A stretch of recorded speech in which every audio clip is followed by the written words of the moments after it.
maybe 10 or 11, maybe 12 years ago. And they were just started from seed, like in the previous video where I heated the seeds up in the hot water to break the seed coat. And then so what I do is I'll start the seeds in like a tray or a small garden plot for a year and let them grow into seedlings. And they can grow anywhere from like this high to like 3 or 4 feet in the first year, sometimes more.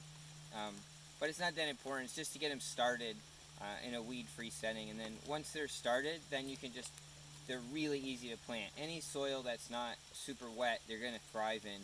And up here it's very high and dry. It's actually not that fertile, even though everything looks really green right now. We're up on a ridge. We've just had a lot of rain this year. But this is what you can kind of expect after about a decade of growing black locust from seed. And then what they'll do is, once they start to establish themselves in the ground, is they're going to start to send runners out and suckers. So all these growth over here is other black locust trees that are connected to the roots of this first mother tree. And so those are just suckers, and they will spread pretty far. Basically, they'll spread just as long as there's sunlight and an open field. They'll just keep going into it until they reach a point where they're getting mowed.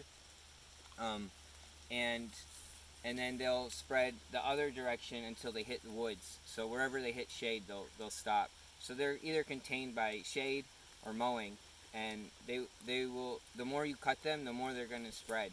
So, but that depends, right? So you want to cut them when they're dormant if you want to encourage more vigorous growth. So in the winter, you can come in and take posts and stuff like that, or firewood, and then they'll just respond with, they'll sucker right from that stump, but also the roots will spread out more. And if you want to encourage more suckers, you could even just disturb the soil slightly anywhere near them. And wherever the roots are closest to the surface is where they're going to sprout. So if you break up the surface, you'll get a lot of sprouts. But they're really amazing. Like in the early summer, there's just curtains of white flowers in here, tons of bees and stuff. Just a really easy to grow, easy to establish tree that does a lot of work for us. So thanks for watching.